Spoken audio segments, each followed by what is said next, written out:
Ustadzah SMA Darul Quran telah hadir di pagi ini dalam sosialisasi pemahaman dan penerapan budaya positif modul 1.4, yaitu kegiatan saya yaitu di kegiatan guru penggerak. Terima kasih, saya haturkan banyak terima kasih kepada panjenengan untuk hadir di sosialisasi. Untuk pembuka ini sekiranya Ustadzah Umama mau memberikan satu kata dua kata untuk motivasi kami sebagai guru supaya menjadi guru yang bergerak dan menggerak. Kepada Ustadzah Umama kami persilakan.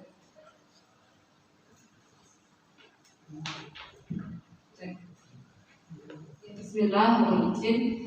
Assalamualaikum warahmatullahi wabarakatuh. Waalaikumsalam warahmatullahi wabarakatuh. Belum kegiatan sosialisasi pemahaman dan penerapan budaya positif di SMA Darul Quran. Marilah kita buka kegiatan ini dengan membaca suratul Fatihah. Mudah-mudahan kegiatan kita dari awal sampai akhir berjalan dengan lancar. Al-Fatihah.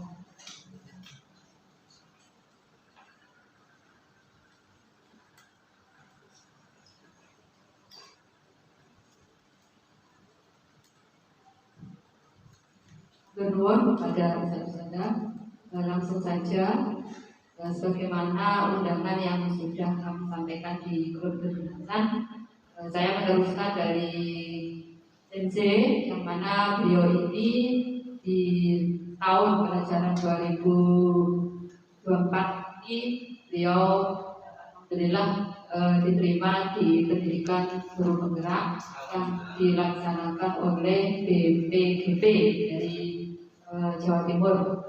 Dan karena saya juga sudah berpengalaman kemarin sebagai PP bersama Ustadzah Dwi juga, sudah seharusnya kita semuanya bisa mendukung kegiatan beliau ini sehingga benar-benar nanti ilmu-ilmu beliau yang didapat dari guru penggerak ini bisa kita praktekkan dan bisa kita pelajari bersama, khususnya untuk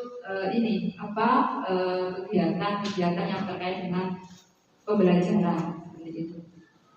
Oke, mungkin pengarahan dan sambutan dari saya, mohon kegiatan ini nanti bisa diikuti dengan sama, dengan sungguh-sungguh sampai selesai, kurang lebih setengah jam ya.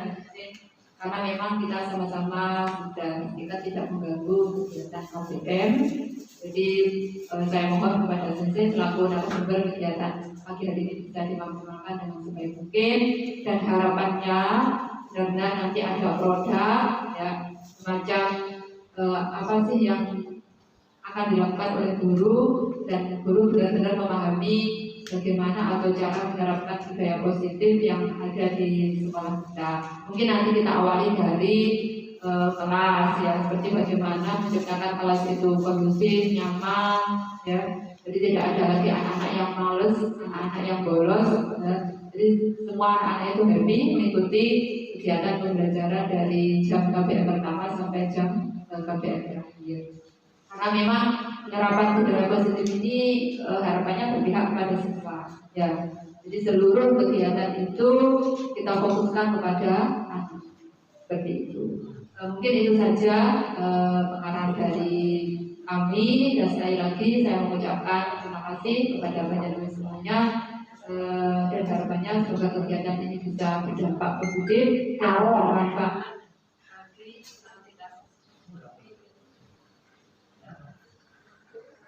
Demikian dari saya, kurang lebihnya assalamualaikum warahmatullahi wabarakatuh. Saya Kepala Sekolah SMA Darul Quran. Selanjutnya langsung saja ya teman-teman. Ini adalah modul yang saya terapkan nanti di guru penggerak, yaitu tentang pemahaman dan penerapan budaya positif.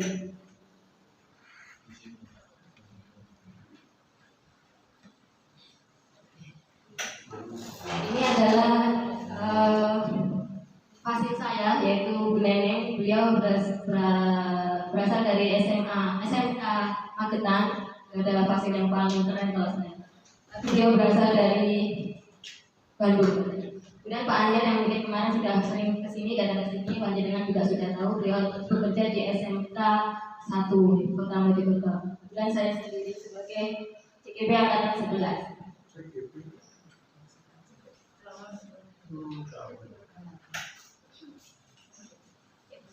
Sesuai dengan judulnya tadi adalah budaya positif.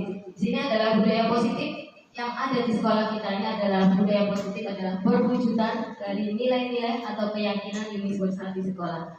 Mengapa ada budaya positif? Barangkali ada yang tahu. Mengapa harus ada budaya positif di sekolah kita? Adakah yang tahu? Budwi mungkin?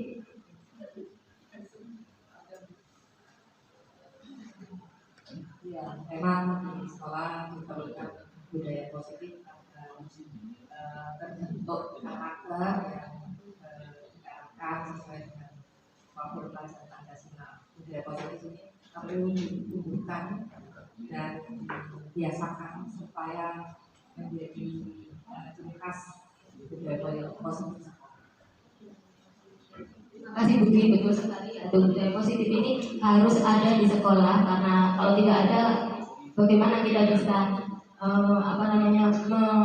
berpihak kepada murid. Selanjutnya adalah, nah ini yang saya foto di depan itu yang ada di budaya positif yang ada di sekolah ini, yaitu panjenengan bisa mengerti ada. Kalau yang saya mengetahui adalah ketika setiap pembelajaran ada literasi, entah itu literasi buku, literasi membaca, literasi keagamaan, yaitu bisa istiqosah, bisa mengaji dan lain sebagainya. Untuk yang setiap hari dilakukan di kelas supaya anak-anak terbiasa dengan budaya positif yang ada di sekolah. Selanjutnya apa sajakah budaya positif sebenarnya itu? Yaitu satu,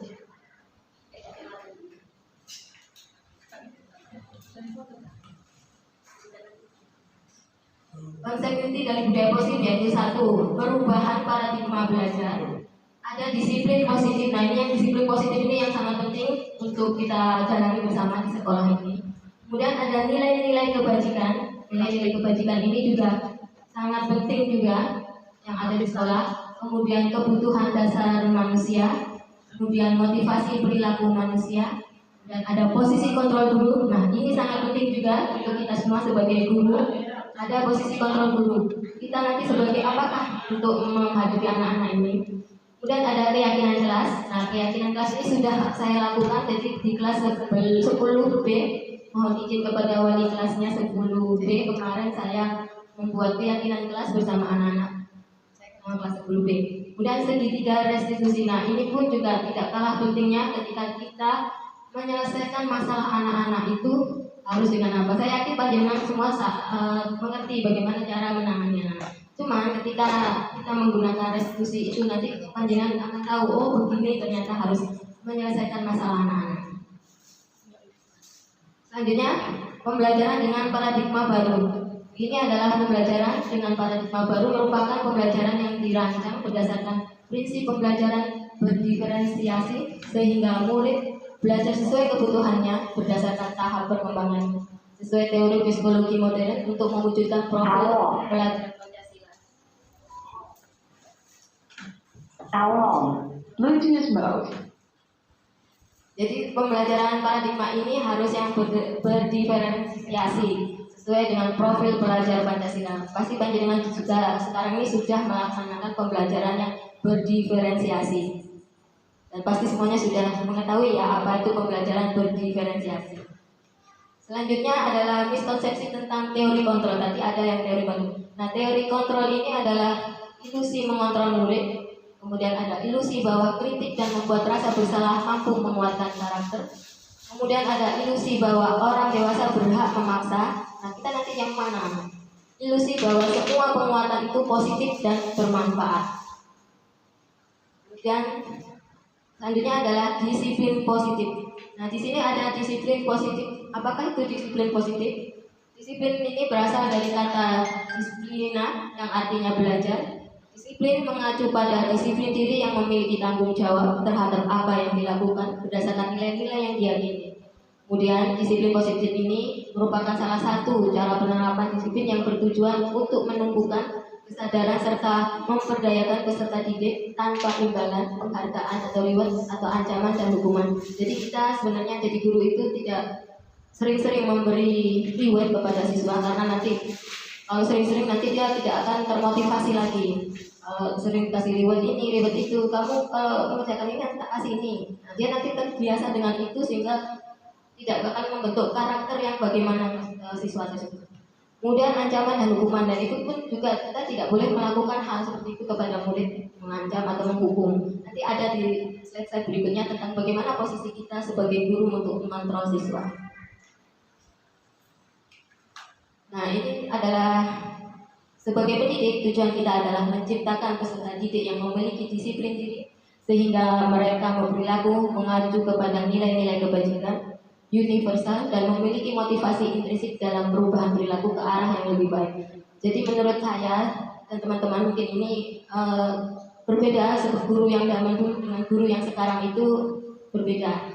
Kalau yang guru zaman dulu ketika saya masih sekolah pun mungkin ya ada hukuman, ada dan lainnya. Mungkin disiplinnya kalau masuk ke BK itu rasanya horor sekali, sangat horor. Kalau zaman saya waktu masuk SMP, SMA itu kalau masuk BK itu rasanya horor katanya. Nanti anak ini bermasalah terus kalau masuk BK. Padahal kalau yang sekarang kalau masuk BK itu tidak seperti itu. Berikutnya adalah nilai-nilai kebajikan. Nah, nilai-nilai kebajikan apakah yang ada yang kita tanamkan ke anak-anak? Nilai yang disepakati bersama, terlepas dari suku, bangsa, agama, bahasa maupun latar belakangnya. Jadi kita tidak usah membeda-bedakan anak itu ini yang dari mana bisa atau agamanya apa, atau mungkin ada kekurangan fisik dari anak tersebut, pasti ada ya seperti itu. Dulu saya pernah mengalami itu, ada siswa dari sana yang fisiknya kurang, dia harus bisa menghadapi anak itu sangat berbeda dengan teman-temannya yang sudah normal. Ini adalah beberapa contoh nilai kebajikan. Kalau yang menurut profil Praja Pancasila adalah beriman dan bertakwa pada Tuhan Yang Maha Esa dan berakhlak mulia, berkebinekaan global, gotong royong, mandiri, kreatif dan bernalar kritis. Panjenengan tahu semua pasti sudah hafal ini semua sejak adanya kurikulum merdeka ini. Kemudian Ibu Primary Years Program atau PYP, toleransi itu adalah suatu organisasi yang toleransi, rasa hormat, integritas, mandiri, menghargai, antusias, empati, keingintahuan, kreativitas, kerjasama, percaya diri, dan komitmen. Kemudian yang ketiga adalah keterampilan hidup, yaitu dapat dipercaya, lurus, hati, pendengar yang aktif, tidak merendahkan orang lain, dan memberikan yang terbaik dari diri. Kemudian yang keempat tadi sesuai dengan yang konsep dasar positif tadi, kebutuhan dasar manusia adalah segala sesuatu yang kita lakukan untuk mendapatkan apa yang kita inginkan. Seluruh tindakan yang kita lakukan memiliki tujuan tertentu dan semua usaha terbaik yang kita lakukan adalah dalam rangka agar kebutuhan dasar kita terpenuhi dengan baik. Apa sajakah kebutuhan dasar manusia itu?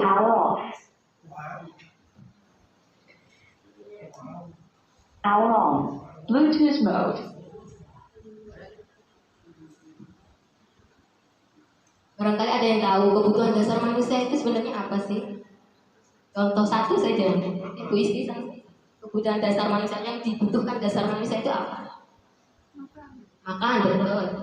Sadarnya, selain makan, apa sih kebutuhan dasar kita itu apa selain makan? Minum, boleh. Kemudian Umi, apa yang merupakan kebutuhan dasar kita itu apa sebenarnya? Hidup itu bagaimana sebenarnya? Maksudnya kebutuhan yang ingin kita. Rasa nyaman bisa. Itu adalah salah satu contoh-contoh kebutuhan dasar manusia di sini. Nah, di sini ada 5 kebutuhan dasar manusia.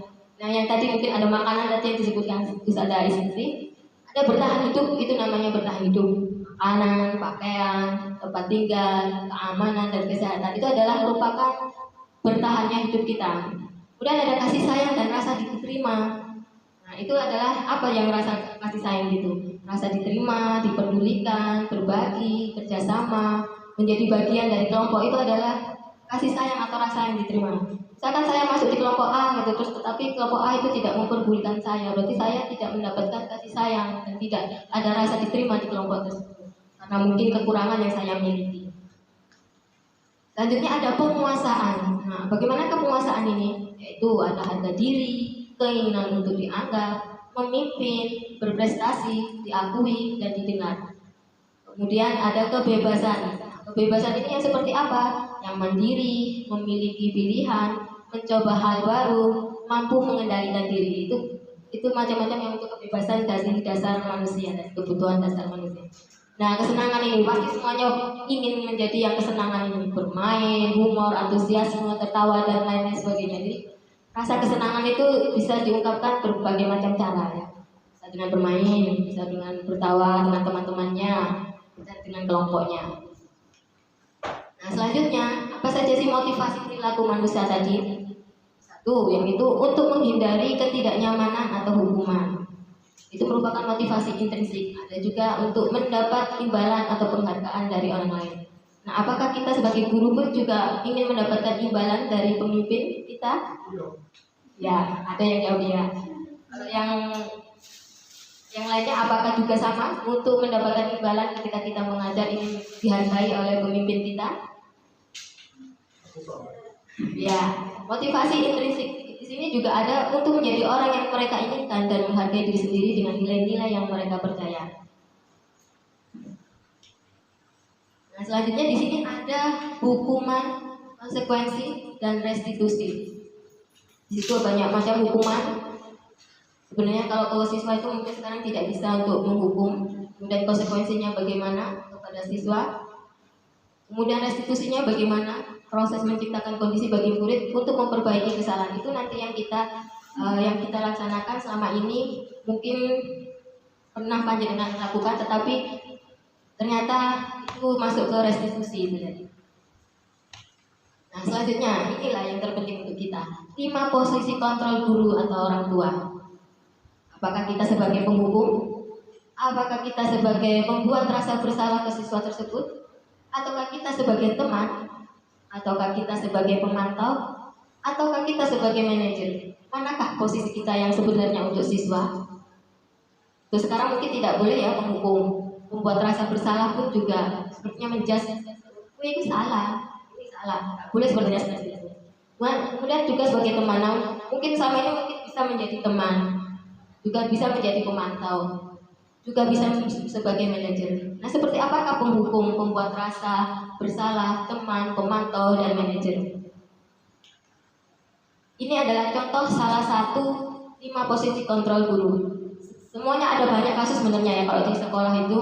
Ini hanya salah satu yang sering kita lakukan ketika upacara bendera. Pasti ada siswa yang tidak memakai Bluetooth mode. Kasusnya adalah siswa biasanya sering ini terjadi, siswa tidak memakai atribut lengkap. Tidak hanya di sini, mungkin di sekolah lain juga sama-sama di SMA manapun juga kadang sama seperti ini. Nah, yang penghukum seperti apa? Kamu harus hormat tanda bendera sama 1 jam. Nah, itu dulu seperti itu ketika saya masih SMA, SMP, ketika tidak membawa lengkap, meskipun tidak bawa topi saja sudah disuruh berdiri berjemur di tiang bendera sambil hormat selama 1 jam. Nah, itu sebenarnya tidak boleh.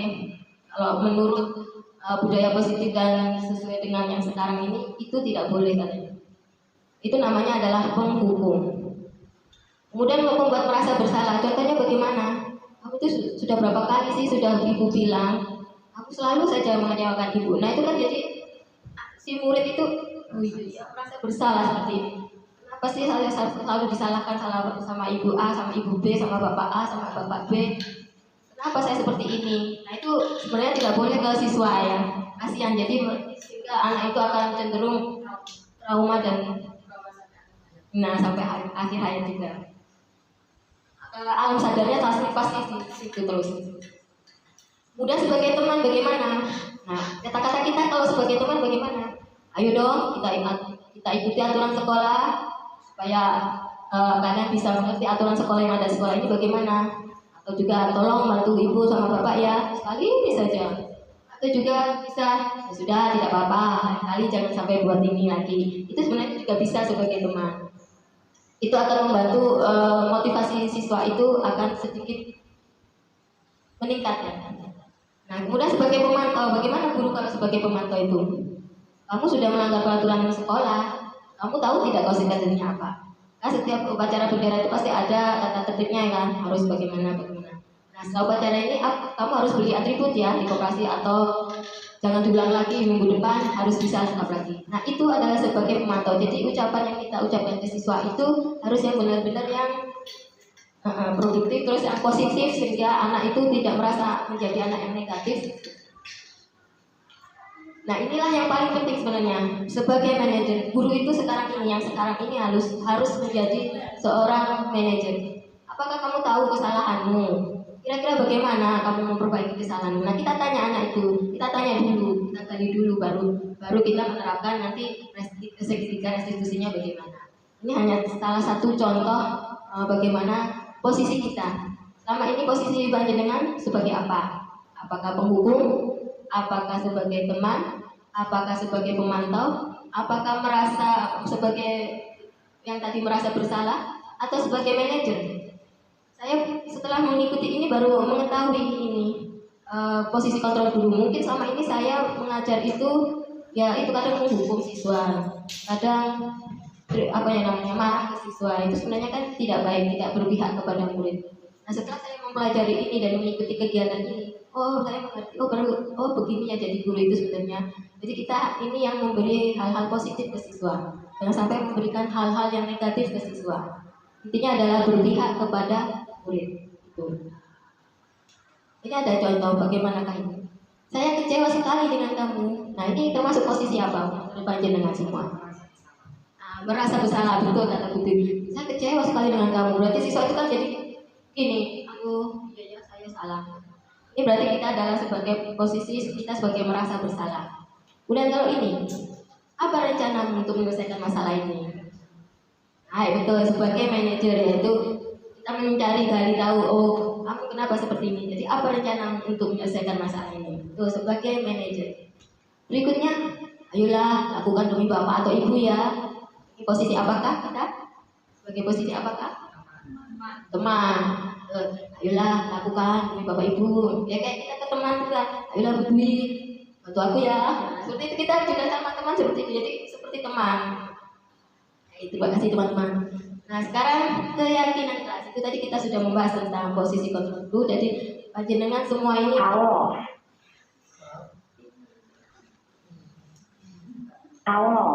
Bluetooth mode.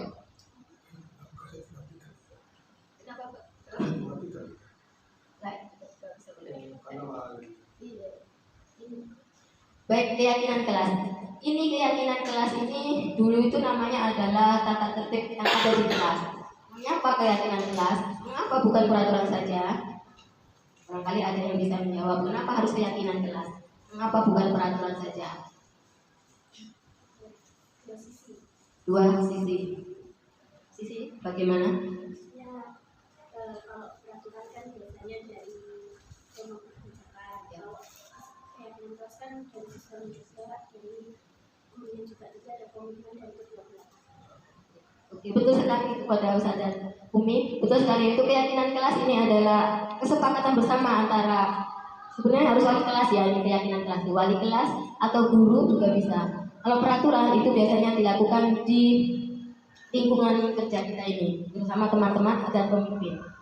Apa saja keyakinan kelas itu? Nah, ini kemarin saya dengan anak kelas 10B tadi kemarin sudah membuat keyakinan kelas bersama-sama sehingga terbuntulah seperti itu. Keyakinan kelas itu seperti apa? Yang bersifat abstrak, berupa pernyataan universal, dibuat dalam pernyataan positif, sedikit saja agar mudah diingat, sesuai dengan kondisi kelas dan sekolah sehingga mudah diterapkan. Semua warga sekolah atau warga kelas dilibatkan saat membuat keyakinan kelas. Jadi anak-anak itu membuat sendiri. Saya suruh tempel di papan tulis. Kamu inginnya kelas kita seperti apa? Tempellah di dalam situ.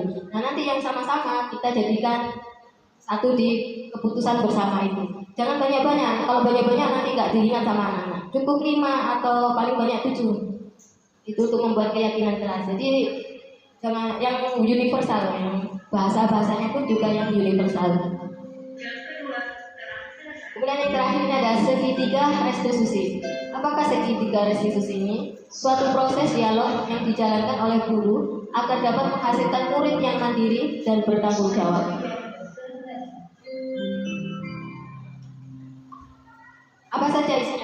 Di sini adalah satu, menstabilkan identitas, yang kedua, validasi tindakan yang salah, ketiga, menanyakan keyakinan. Ini yang harus kita laksanakan untuk saat ini jika kita menemui siswa yang bermasalah.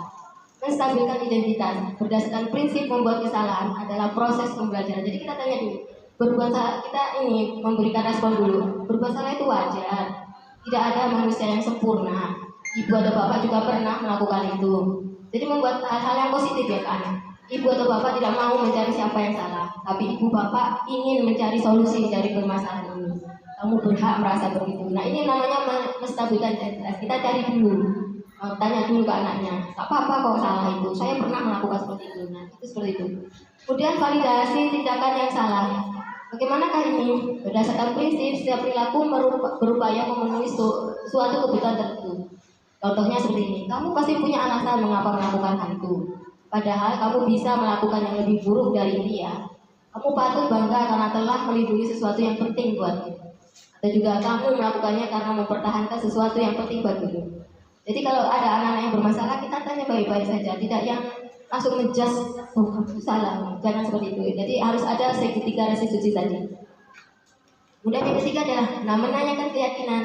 Ketika anak itu berbuat salah di kelasnya, misalkan tidak mengikuti pelajaran bahasa Jepang gitu ya, setiap pelajaran bahasa Jepang dia pasti ke belakang. Nah itu saya tanya akhirnya dengan tanya yang dengan kegiatan segitiga restitusi tadi.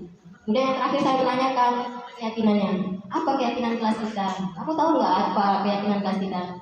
Nilai apa yang telah kita sepakati bersama di keyakinan kelas ini? Seperti apa gambaran sebuah kelas yang ideal menurut kamu? Kamu ingin menjadi orang yang seperti apa? Nah, jadi itu kita ungkapkan ke anak tersebut yang berbuat salah. Nanti dia akan mencari solusi sendiri. Oh iya, saya selama ini salah kalau tidak mengikuti pelajaran bahasa Jepang misalkan.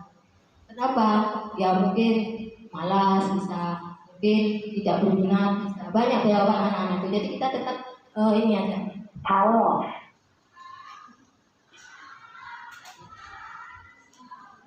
Power on. Bluetooth mode. Itu tadi adalah keyakinan, menanyakan keyakinan. Jadi saya yakin Pak Jenengan juga kalau ada masalah dengan siswa, cobalah menggunakan segitiga restitusi sehingga kita tidak bisa menjudge anak itu selalu salah. Tidak. Kita harus tahu anak itu bagaimana keinginannya bagaimana.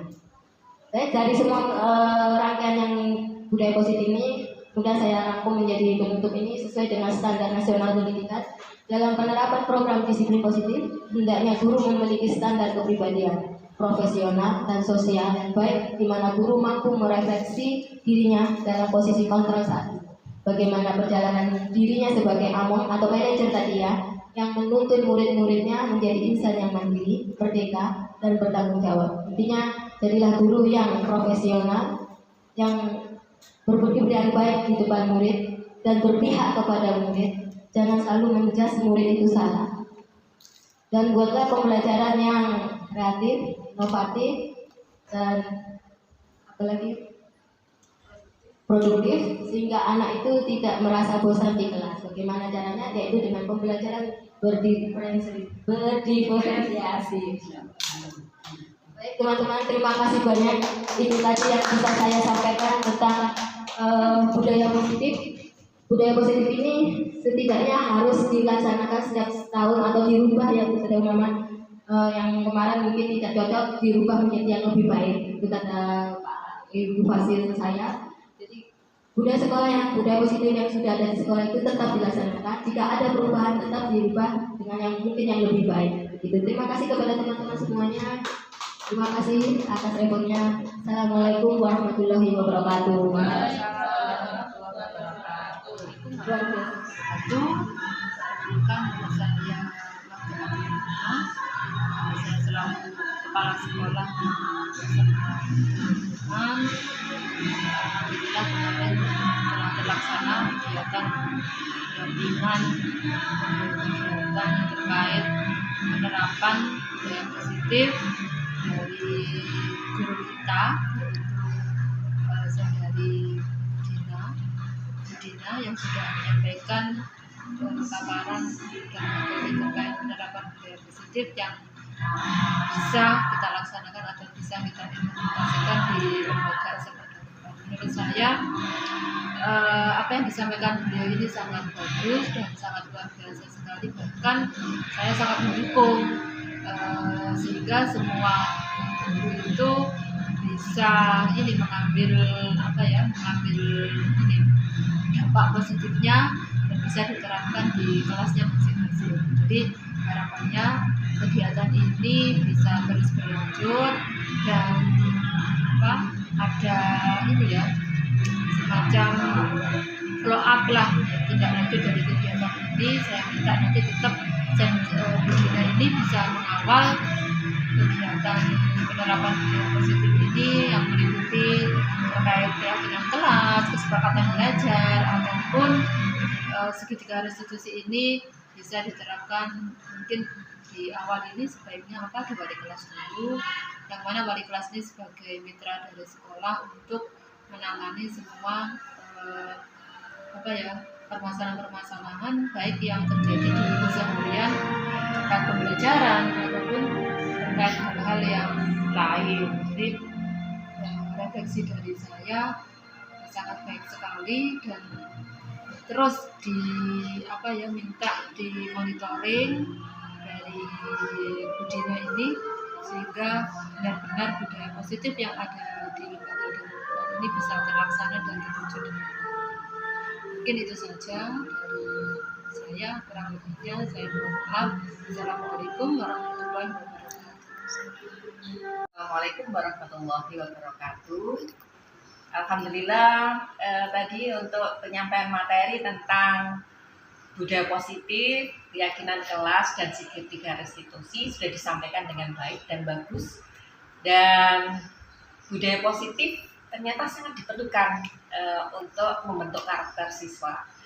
Dan untuk peraturan yang berpihak pada siswa diperlukan keyakinan kelas. Dan penanganan siswa akan jauh lebih baik penerapannya ke segitiga restitusi. Pemateri tadi sudah menyampaikan dengan baik, jelas, dan mantap sehingga bermanfaat sekali untuk audien. Tinggal mengaplikasikan di kehidupan sekitar dan sehari-hari. Terima kasih. Wassalamualaikum warahmatullahi wabarakatuh.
Sini ke toko saya ada. Sakit. Udah sakit.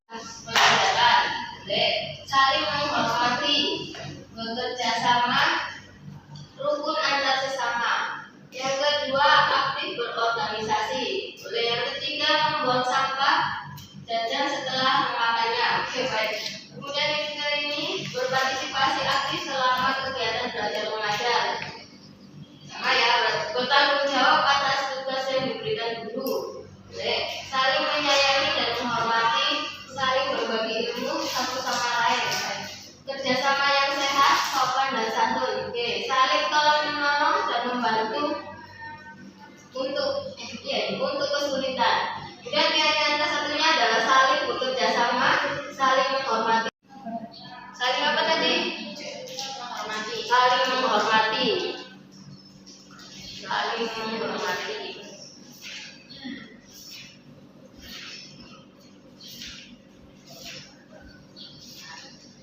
Yang kedua, apalagi yang tetap adalah ini ada bekerja sama, ada berarti saling bekerja sama. Yang ketujuh adalah sopan santun. Nanti sopan santunnya ini ada yang berakhlak mulia, menghormati temannya, menghargai temannya, menghargai gurunya juga ya. Jadi kalian bisa tepat waktu dalam mengerjakan tugas. Nah ini tadi sudah dirangkum semuanya di sini. Ada 7 ini. Apakah kalian setuju dengan 7 ini? Setuju. Kita dengar bersama-sama. 1. Saling menghargai. 2. Saling bekerjasama. 3. Saling bertanggung jawab. Saling menghargai. 5. Disiplin. 1. Kalau ini kita setujui, kita tanda tangani bersama ya. Nanti dibuatkan sebuah apa namanya? Poster di kelas ini ya, supaya bapak ibu guru yang lain mengetahui. Baik, ketua kelasnya silakan maju untuk menandatangani persetujuan ini. Sepakati bersama dengan ketua kelasnya. Silakan ketua kelasnya menulis dan tanda tangan persetujuan bersama. Namanya jangan lupa.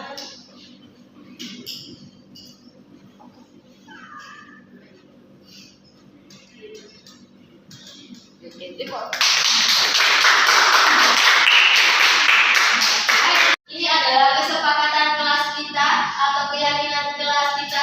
Kelas kita ini di kelas 10A, dan ini 10A, dan ini nanti harus disepakati bersama, harus dijalankan bersama-sama. Jadi jangan sampai kalau nanti ada melanggar bagaimana? Dapat hukuman. Tidak boleh ada hukuman ya, nanti hukumannya berbeda. Hukumannya adalah yang enjoy saja. Ya, baik, ini dilaksanakan. Ini bisa berubah sewaktu-waktu ya. Nanti 3 bulan sekali kita ubah lagi. Apakah masih tetap seperti ini ataukah berubah? Terima kasih anak-anak minasan. Ohayou gozaimasu.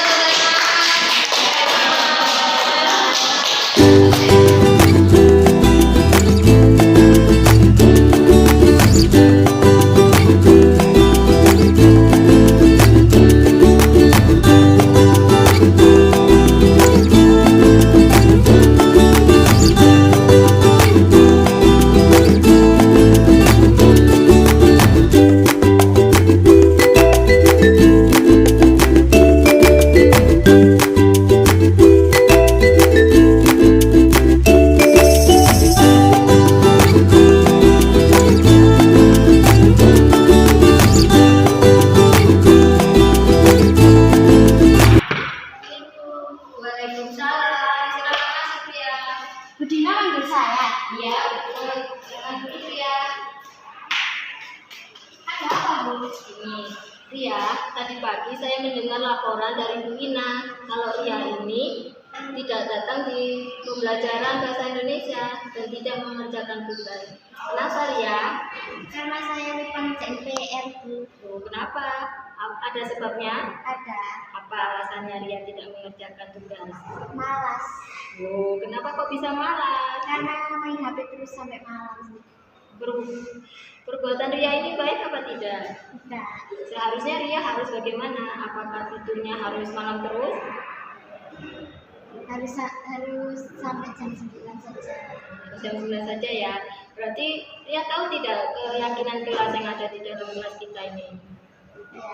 Berarti Ria melanggar apa yang di keyakinan kelas kita? Tidak menghormati guru, tidak tepat waktu saat masuk kelas. Baiklah Ria, berarti Ria menyadari kalau Ria ini berbuat salah. Selanjutnya Ria bagaimana? Apakah Ria meminta maaf kepada Bu Ina? Ya. Nah, baiklah, Ria nanti minta maaf ke Bu Ina ya kalau perbuatan Ria ini tidak baik. Dan Ria harus memberi alasan kepada Bu Ina. Ya. Terima kasih, Bu. Sama-sama. Assalamualaikum warahmatullahi wabarakatuh. Nama saya Ria.